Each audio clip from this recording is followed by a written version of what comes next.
ഇവളിതവിടെ പോയി. കള്ളിൻ്റെ കെട്ട് ഇതുവരെ ഇറങ്ങിയിട്ടില്ലെന്ന് തോന്നുന്നു. അയ്യോ എൻ്റെ അമ്മേ, അയ്യോ.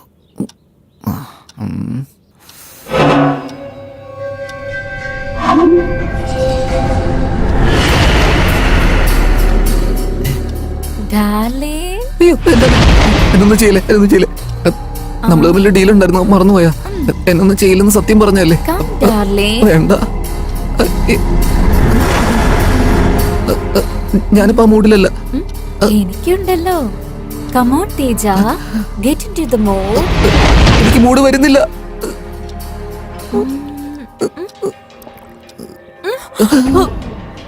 എന്താ പറ്റിയത്?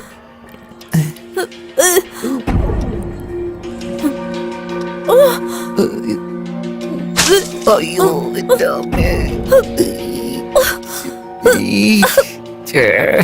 ഡ്രസ്സിൽ തന്നെ ഛർദിച്ചു.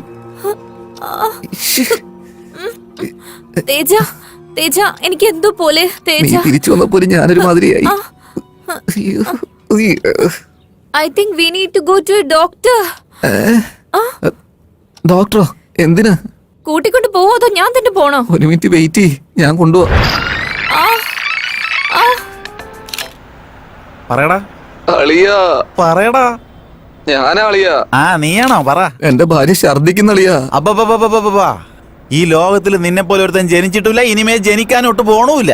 എന്താ അളിയാ? എന്താടാ പറഞ്ഞു വരുന്നത്? സോംബിയെ ഗർഭിണിയാക്കി ആദ്യത്തെ ആണ് നീ തന്നെയാടാ. ഇത് ആ ഛർദിലല്ലടാ, കള്ളു കുടിച്ചിട്ട് ഛർദിക്കുന്നതാടാ. സോംബിയും അപ്പൊ കള്ളു കുടിക്കുമല്ലേ? Very good information. ഒരു നിമിഷം ഞാൻ എഴുതി വെച്ചോട്ടെ. അതല്ല അളിയാ, അർജന്റായിട്ട് അവളെ ഹോസ്പിറ്റലിൽ കൊണ്ടുപോകണമെന്ന് പറയുക. എന്താ ചെയ്യുന്നതെന്ന് പറ. ഹോസ്പിറ്റലിൽ എങ്ങനെയാടാ കൊണ്ടുപോകുന്നത്? ഇപ്പോ ശരി, നിന്റെ വീട്ടിൽ മേലൊരു ബെഡ്റൂം ഇല്ലേ? ഉണ്ടല്ലോ. ബെഡ്റൂമിന് പുറത്തൊരു ഹോൾ ഇരിപ്പില്ലേ? ഉണ്ടടാ. ആ ഹോളിലൊരു സോഫയില്ലേ? ഉണ്ടെന്ന്. ആ സോഫയുടെ കീഴിൽ ഒരു ബുർക്കയില്ലേ? ഉണ്ടാക്കി. പിന്നെന്താടാ, പ്രോബ്ലം സോൾവ് ആയില്ലേ? അതാടാ പറയുന്നത്. തോക്കുണ്ടായിട്ട് കാര്യമില്ല, ആ തോക്ക് എങ്ങനെ ഉപയോഗിക്കണമെന്ന് അറിയണം. ഫോൺ വെക്കടാ. താങ്ക് യു അളിയാ.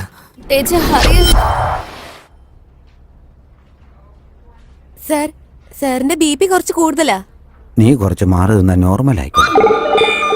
സർ, എനിക്കിപ്പോ ഡൗട്ട് ഉണ്ട് സർ, ഒന്ന് ക്ലാരിഫൈ ചെയ്യാൻ പറ്റുമോ?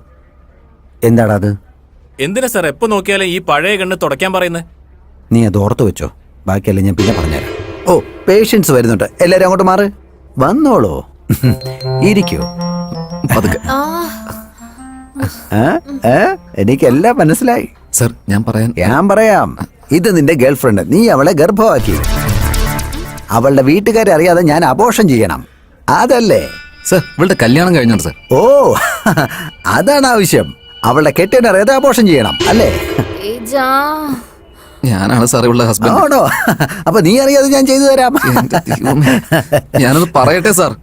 പറഞ്ഞോളൂ, എന്താ വേണ്ടത് പറ. ഇവള് ഛർദിച്ചു സാർ. ഓ, അപ്പൊ അത് തന്നെ. നീ കൗണ്ടറിൽ പോയി 5 ലക്ഷം രൂപ അടച്ചിട്ട് വരും, ഞാൻ ഇത് നോക്കിക്കോളാം. സാർ, ഇത് ആ ഛർദിലല്ല, കഴിച്ചെന്തോ ശരിയാവാഞ്ഞിട്ടാ. ഓഹോ, അതാണോ വിഷയം? അത് നീ ആദ്യം തന്നെ പറയണ്ടേ? ഇത് ഇപ്പൊ തന്നെ ശരിയാക്കാം. ഇതൊന്നും ഓർത്ത് നീ വിഷമിക്കുകയേ വേണ്ട. കുറച്ചൊന്ന് മുന്നോട്ട് വാ.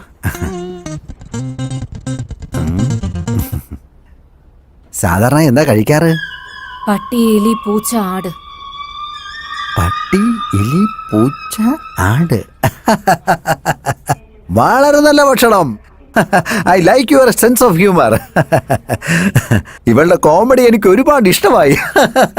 ഇവള് നന്നായിട്ട് കോമഡി പറയുന്നുണ്ട് കേട്ടോ. ഇതെല്ലാം നീ ഓർമ്മ വെച്ചോണം. അതിനെ കുറിച്ച് ഞാൻ പിന്നെ പറഞ്ഞുതരാം. പിന്നെ സംസാരിക്കാം. അല്ല, അതൊക്കെ അവിടെ നിൽക്കട്ടെ. ഇപ്പൊ നീ മനുഷ്യ സ്ത്രീയാണോ അതോ വേറെ വല്ലതും ആണോ? അറിയില്ല, നിങ്ങൾ തന്നെ ഓ, ഞാൻ പറഞ്ഞുതരാം. ഞാനൊരു മനുഷ്യനാണെന്ന് തന്നെ വിചാരിക്കുന്നു. പക്ഷെ എന്റെ ഭർത്താവ് വിശ്വസിക്കുന്നതേ ഇല്ല. ഞാൻ മരിച്ചിട്ട് 1 മാസത്തോളായി.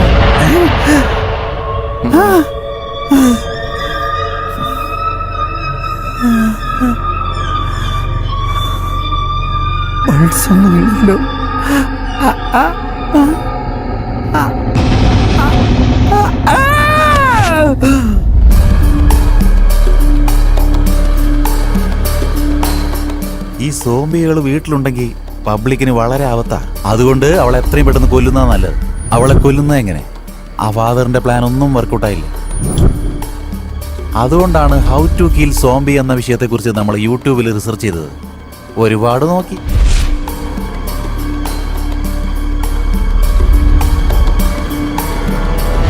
അതാണ് കാര്യം. മൊത്തത്തില് ഈ മിരുതം പടം കണ്ടതിന് ശേഷം നമ്മൾ ഇന്റർനെറ്റിൽ സെർച്ച് ചെയ്ത വഴി നമ്മൾ കണ്ടുപിടിച്ച എന്താന്ന് വെച്ചാ ഈ സോംബികൾക്ക് തലച്ചോറല്ലാതെ വേറെ ഒന്നുമില്ല എന്നർത്ഥം. നിനക്കത് ഒഴിച്ചു ബാക്കി എല്ലാം ഉണ്ടല്ലോ. ആവശ്യമില്ലാതെ കൗണ്ടർ പറയല്ലേ ഞാൻ പറയുന്ന കേക്ക്.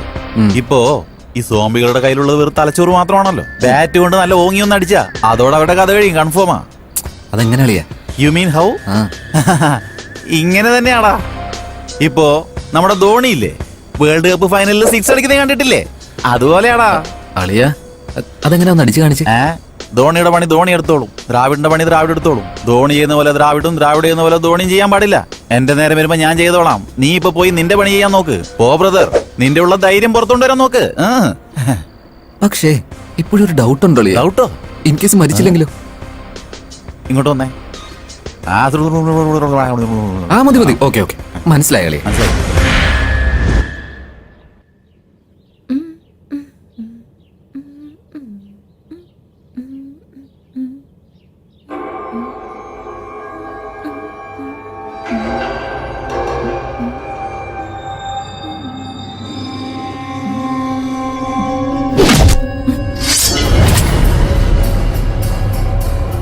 എന്തു പറ്റി ഡാർലിംഗ്? കൊതുക്.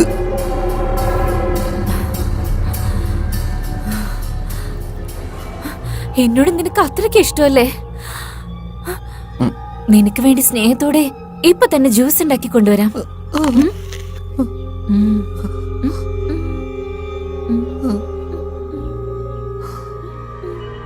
ഇത് ഒടിഞ്ഞു പോകാൻ മാത്രം ഉണ്ടോ നീ?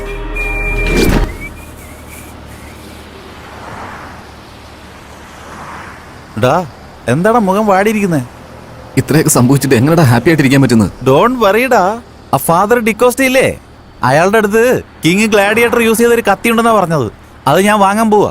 ആ കത്തി കൊണ്ട് നിന്റെ ഭാര്യയുടെ തല വെട്ടിയാണ്ടല്ലോ നമ്മുടെ എല്ലാ പ്രശ്നവും തീരും. അതോടെ അവളെ കഥ ഫിനിഷ്. ഇനി കൊല്ലണോ? എന്നെ കൊണ്ടൊന്നും പറ്റില്ല, നീ ചെയ്താ മതി. ഓ എന്റെ അമ്മോ. നിനക്ക് ശ്വേതയുടെ കൂടെ ന്യൂ ലൈഫ് വേണോ അതോ സോംബിയുടെ കൂടെ ഓൾഡ് ലൈഫ് വേണോ? ആരാണെങ്കിലും പുതിയൊരു ലൈഫ് കിട്ടുന്നതല്ലേ അളിയാ കാര്യം. അപ്പൊ പിന്നെ എന്താടാ ആലോചിക്കുന്നത്?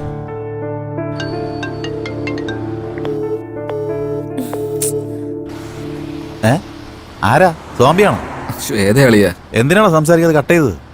ഈ ടെൻഷനിൽ ഞാൻ അവളോട് എന്ത് പറയാനാടാ? എടാ ഞാൻ സിൻസിയർ ആയിട്ടൊരു കാര്യം പറയാം, നീ ശ്രദ്ധിച്ച് കേക്ക്. നീ ആ പെണ്ണിനെ വെറുതെ പറഞ്ഞു പറ്റിക്കല്ലേടാ. എനിക്കും അറിയാളിയാ, വേറെ എന്താ ഞാൻ ചെയ്യാ? എന്റെ അവസ്ഥ നിനക്ക് അറിയാലോ. ഇപ്പോഴത്തെ കണ്ടീഷനിൽ ശ്വേതയെ പറ്റി ആലോചിക്കാൻ പറ്റില്ല അളിയാ.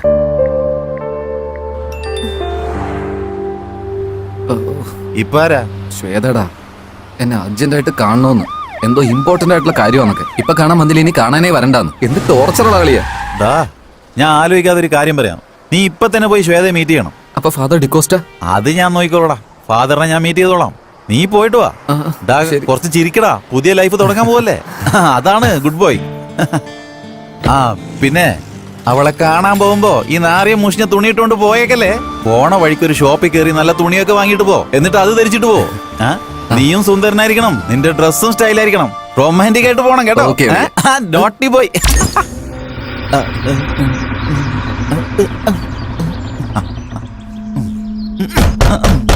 തേജ, തേജ, എടാ തേജ, കഥക് തുറക്കടാ. തേജ,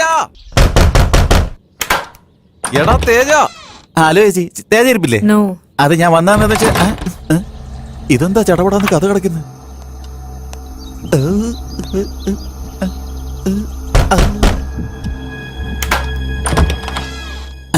അവൻ എന്നോട് വരാൻ പറഞ്ഞിരുന്നു. ഇവളെ ഞാൻ അടിച്ചിട്ടല്ലോ. ഇനിയും കഥ തുറന്നാ ഞാൻ കാണിച്ചു തരാം. മാഡം, ശ്രുതി മാഡം, ഒന്ന് കഥക് തുറക്ക മാഡം. മാഡം കഥക് തുറക്ക. അത് ഞാൻ പറയുന്ന ഒന്ന് കേട്ടാലെന്താ? DVD തരാന്ന് പറഞ്ഞിരുന്നു. വേണമെങ്കിൽ നിങ്ങൾ അവനോട് വിളിച്ചു കുറിച്ചോ.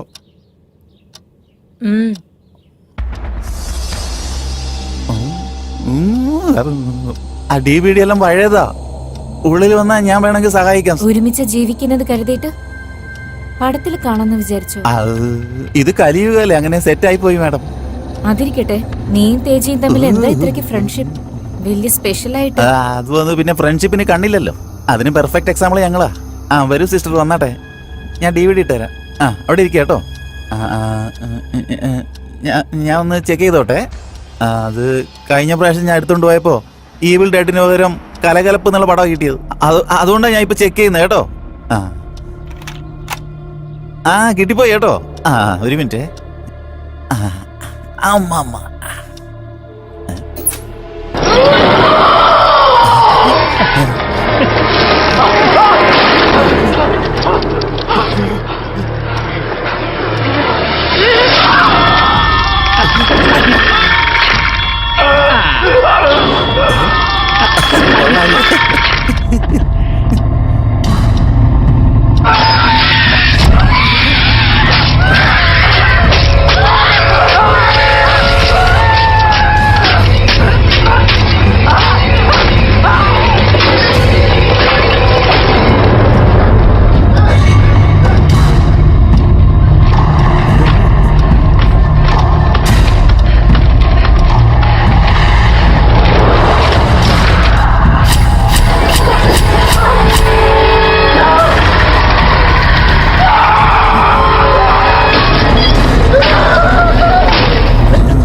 അവളെ പല രണ്ട് തുണ്ടായിട്ട്